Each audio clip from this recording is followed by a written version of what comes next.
Kapag ang plano na ito ng pag-akyat na iyong isinasagawa ngayon ay nailagay sa tamang lugar libong-libong taon na ang nakararaan, ito ay tinuturing na isang napaka-ambisyoso na disenyo.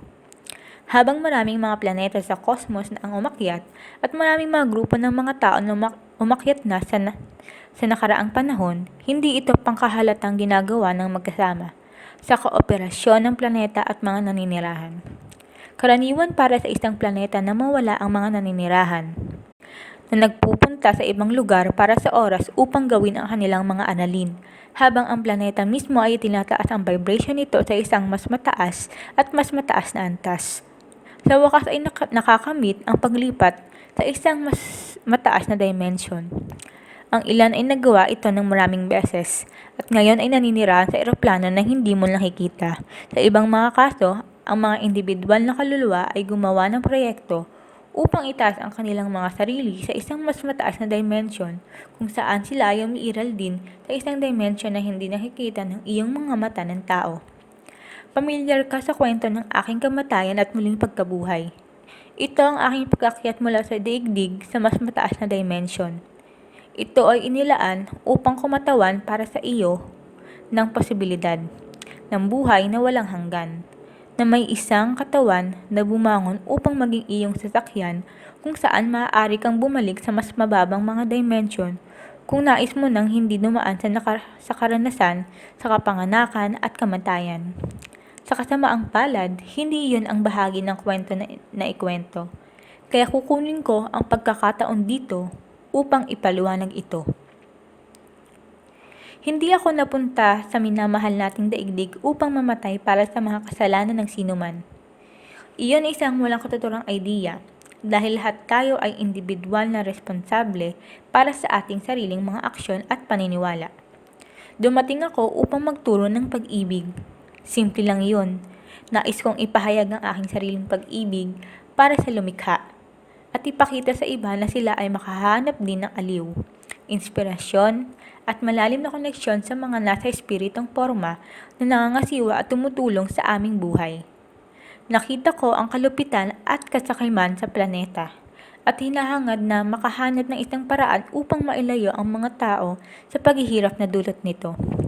Sa kasamaang palad, hindi ako naging matagumpay sa pagtigil ng marsya ng lahi ng reptilian. Iniliko nila ang aking mga aral sa paraan ng kanilang pag-iipon ng Biblia at mas epektibo pa sa paraan ng pagbibigay kahulugan sa aking mga turo. Pinilit ng aking mga alagad na makagawa ng isang tumpak na tala ng kung ano ang pinaninindigan natin. Ngunit ang kanilang mga sinulat ay napuno ng mga kontribusyon ng iba na ang balak ay upang itaguyod ang paghihiwalay at pagiging eksklusibo sa halip na pagkakaisa at pagkilala na lahat tayo ay isa. Hindi ako naparito upang maituguyod ang relihiyon, ang Kristyanismo. Hindi ko papayagan ang mga aral na maghihiwalay sa aking mga tao, ang mga Hudyo, mula sa sinumang iba pang mga paniniwala o mga sistema ng paniniwala. Inaasahan kong lumikha ng isang pangkat ng trabaho na maaaring maisama sa anuman at lahat ng pananaw sa relihiyon o pilosopiko. Ito ay inilaan upang mapalawak ang kamalayan, anuman ang maging sistema ng paniniwala ng isang tao. Sa kasamaang palad, hindi ko pa iniiwan ang eroplano ng daigdig. Nang ang tumawag sa kanyang sarili na si Paul ay inako na upang magsimula ng isang masiglang kampanya sa paglipat kung saan hinirang niya ang kanyang sarili na apostol ng mga hentil. Sa ngayon, nagsimula ang paghihiwalay sa pagitan ng aking mga tagasunod at iba pa na nagpatuloy hanggang ngayon. Si Paul o si Saulo, tulad ng pagkakakilala sa kanya, ay hindi ako kilala, ni hindi niya naiintindihan ang lalim ng aking pagnanais na hikayatin ang pagkakaisa sa lahat ng lahi, relihiyon at kredo. Sa halip, nagsimula siya ng isang krusada upang magturo ng kanyang sariling bersyon ng aking mga salita na iniangkop sa kanyang sariling makitid ng pagtingin sa mundo. Siya ay naging isang malupit na tao na ang layunin ay pag-uusigin ng aking mga tagasunod.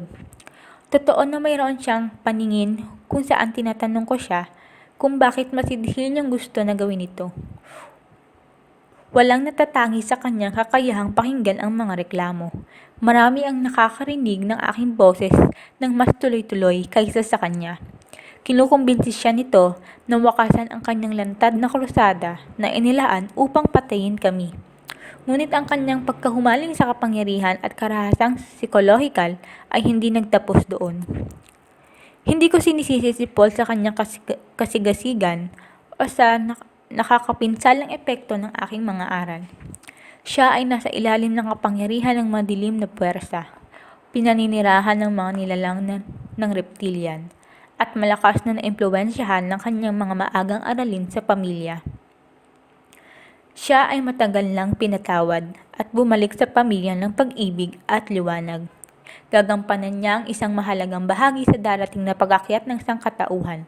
Sa katunayan, siya ngayon ay isang commander ng isa sa mga malaking barko na tutulong sa proseso ng pagpapagaling ng mga darating sa amin sa mga unang alon ng mga nagtaas ng kanilang sarili ng sapat upang tumawid sa ikalimang dimension. Ngayon, marami sa inyo ang nabigyan ng impresyon na ang darating na kaganapan ay isang bagay na mangyayari sa iyo dahil narito ka sa lupa. Natakot ka sa mga imahen ng napakalaking gyera, nakakapinsalang panahon at iba pang mga pangyayaring nagbabanta sa buhay.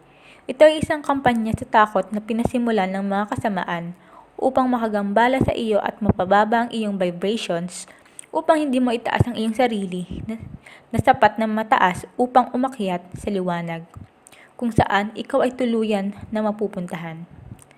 Kita mo, ang lahi ng reptilian na kumokontrol sa media at lahat ng iba pang mahalagang institusyon sa planeta ay hindi kayang umakyat ng mas mataas kaysa sa ika-4 na dimension. Ang mga ito ay natigil sa kanilang sariling nalikha na limitasyong genetiko. Hindi nila kaya ang dakilang pag-ibig at hinamak nila ang liwanag. Ang kanilang hangarin lamang ay kontrolin ang sangkatauhan at ginawa nila iyon sa pamamagitan ng pagpapanatili sa iyo sa isang estado ng takot. Ang takot ay kabaliktaran ng pag-ibig. Sa makatuwid, kung nasa takot ka, hindi ka maaaring umakyat upang sumali sa kumpanya ng langit. Ito ay isang napakasimple, ngunit mabisang diskarte, at ito ang paraan ng pamumuhay na pinagtutuunan namin ngayon upang palayain ka.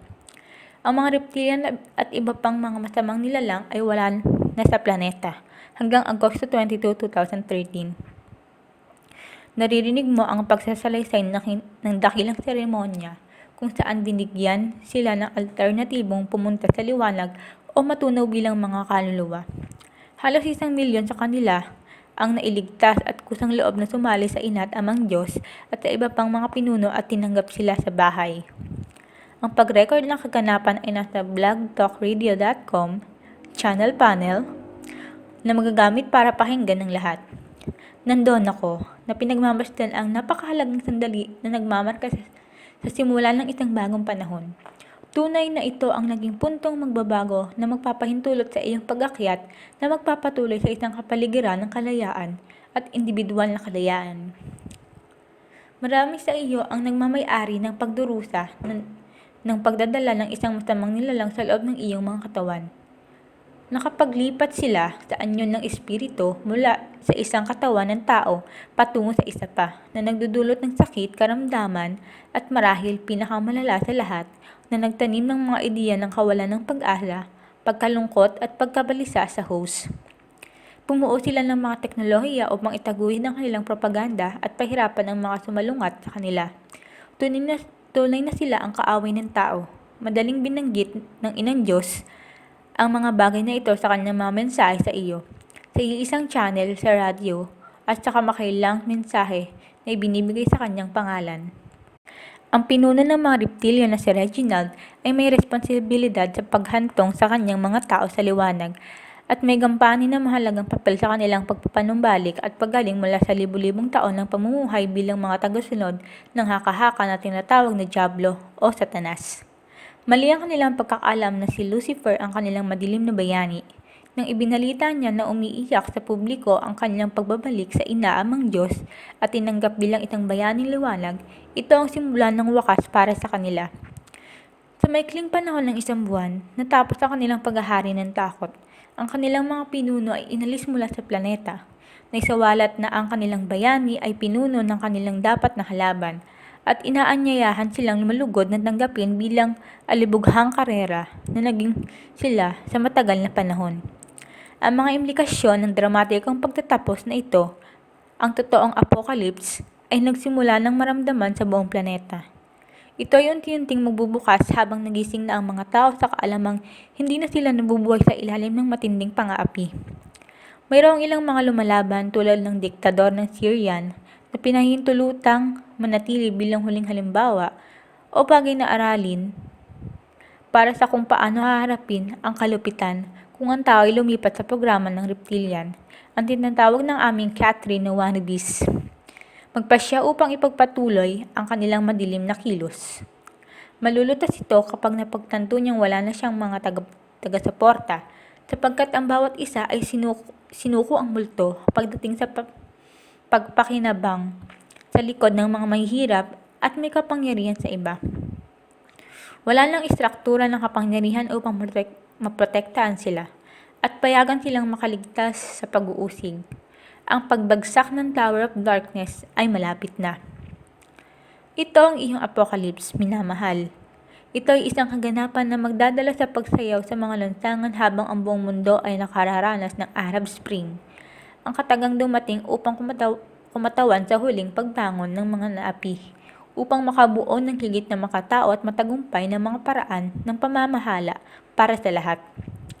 Ito ay nawala sa pamamagitan ng mga sukat at pagsisimula tulad ng inaasahan, ngunit ito ay isang malakas at hindi mapigilan na pwersa para sa mabuti na nakuha ang mga imahinasyon ng lahat na nagsisikap patungo sa liwanag.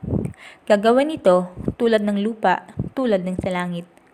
Ang langit, kita mo, ay isang lugar na walang katapusang pag-ibig, walang parusa, walang paghuhusga at walang paghihiganti. Ito ay isipin mo bilang isang demokratikong pinamamahalaang multidimensional na lugar na lampas sa oras o puwang. Walang mga limitasyon sa posibilidad para sa bawat kaluluwa na umunlad, matuto at magbago.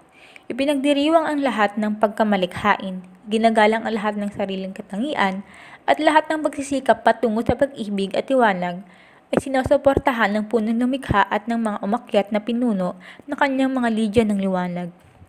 Sa Milky Way Galaxy na tahanan sa atin, ang pamamahala ng kalawakan ay binabantayan ng inaamang Diyos, ang dakilang naliwanagang nilalang ng punong pag-ibig na lumikha ng all that is sa loob ng kalawakan na ito.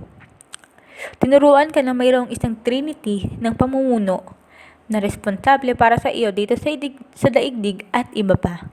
Kami ang punong lumikha, ang tagalikha ng lahat ng mga tagalikha, Ina, Ama ng Diyos.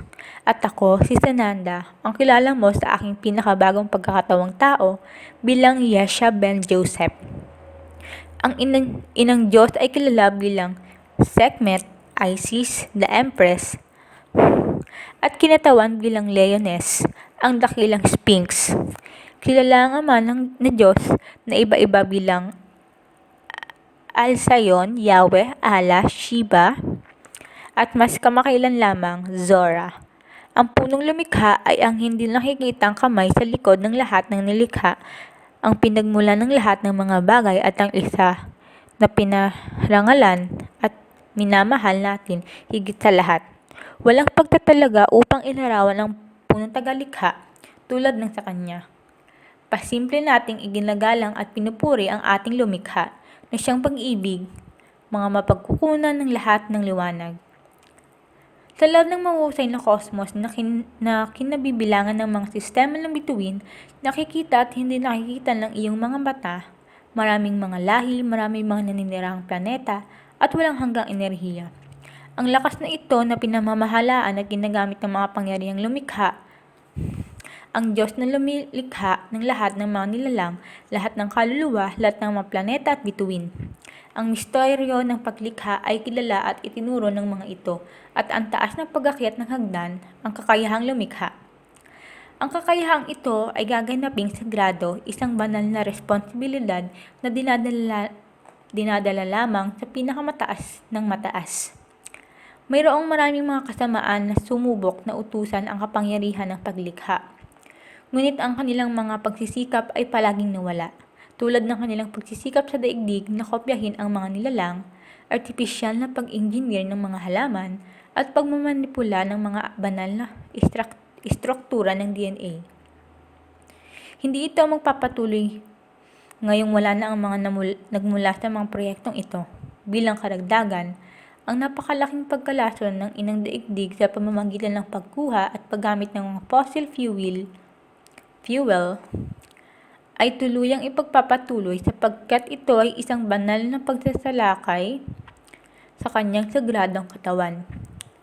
Matagal nang may mga teknolohiya na maaaring humalili sa mga mapanirang kasanayan na ito. Ngunit ang kanilang paggamit ay pinagbawal ng mga taong may kapangyarihan at ang kita ay pinahina. Ang tipid sa pag-unlad na teknolohikal na ito ay tinanggal sa pagtanggal ng lahi ng reptilian. Makikita mo ngayon ang isang namumulaklak na pag-imbento na hindi nakikita dati, at ang iyong pagkamit sa advanced na kaalaman ay walang limitasyong ang iyong mga kapatid mula sa iba pang mga sistema ng bituin ay makakapagbahagi ng kanilang sariling kaalaman sa bawat larangan ng buhay. Hindi lamang magagamit ang mga bagong anyo ng enerhiya at transportasyon sa iyo. Ang lahat ng mga problema sa agrikultural, supply ng tubig at pamamahala, at lahat ng mga ginhawa ng pamumuhay ay dadalhin sa bagong ilaw sa pamamagitan ng kooperasyon at inspirasyon mula sa lahat at sinumang may kasanayan na nais mong makuha. Inaalok ang kooperasyong ito, ngunit hindi kailanman ipinataw sapagkat hindi iyon ang paraan ng mapayapa at mapagmahal ng mga miyembro ng Intergalactic Federation of Light. Siyempre, ang salin sa Ingles na ito ng kanilang pangalan ay hindi nakakuha ng kahulugan ng kalayaan at kooperasyon na kanilang pinaninindigan. Ito ay isang samahan ng mga namumulot sa planeta mula sa lahat ng kosmos nang nangako sa kanilang katapatan sa gawain ng punong lumikha, nakilos ng pag-ibig at liwanag sa interes ng lahat ng mabuti. Ang Supreme Commander ng fleet ng spacecraft na kabilang sa Intergalactic Federation ay ang kilala mo bilang Ashtar. Naroroon siya sa orbit ng Earth at madalas na i-channel ng iba't ibang mga kasama mo habang tinitipon niya at inayos ang mahusay na kalipunan na tumulong sa iyo. Ang kanyang barko, ang The New Jerusalem, ay aking tahanan mula ng huli kong pagkakatawang tao bilang si Jesus habang magkakasamang binantayan namin ang darating na pag-akyat ng daigdig. Si Ashtar ang namamahala sa proyekto ng inang daigdig mula sa anumang impluwensya sa labas habang dumaan siya sa proseso ng kanyang sariling pag-akyat. Oo, mayroon pa rin sa mga mas mahabang dimensyon ng universo na magdadala ng lakas ng militar upang makagambala sa paggalaw ng buong planeta sa mas mataas na vibration. Ngunit hindi sila mapanganib sa akala nila. Palaging gugustuhin ng Federation ang mapayapang paraan upang malutas ang anumang hidwaan at hindi gagamitin ang kanilang mumunti na lakas kung ito ay maiiwasan. Binibigyan nito ang mga kasamaan ng impresyon na natatakot kaming labanan sila, isang idea na siyempre ganap na hindi totoo. Mas gusto lang namin na huwag gumamit ng puwersa. Ang IFL ay gumawa ng aksyon kapag ito ay ganap na kinakailangan, kapag ang isang planeta ay tumawag sa kanila na gawin ito, tulad ng sa kasalukuyang pagtanggal ng mga kasamaan na mula sa iyong gitna.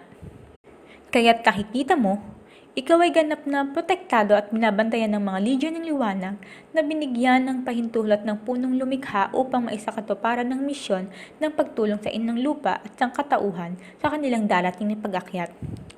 Tutulungan sila, ngunit sa ngayon lamang, hindi ito isinasaalang-alang na intervention. Nais kong biging diin dito na ang prosesong ito ay hindi isang bagay na magagawa sa iyo o para sa iyo. Ito ay isang bagay na una mong magagawa ng isa-isa at bilang isang pangkat susunod para walang umaakyat na hindi nakakumpleto ng kanilang sariling proseso ng pag-aaral. Nangangahulugan ito na dapat mong matutunan na pagalingin ang natitirang hindi kasiyahan, galit, sama ng loob at takot, kung saan ikaw ay napuno ng habang buhay.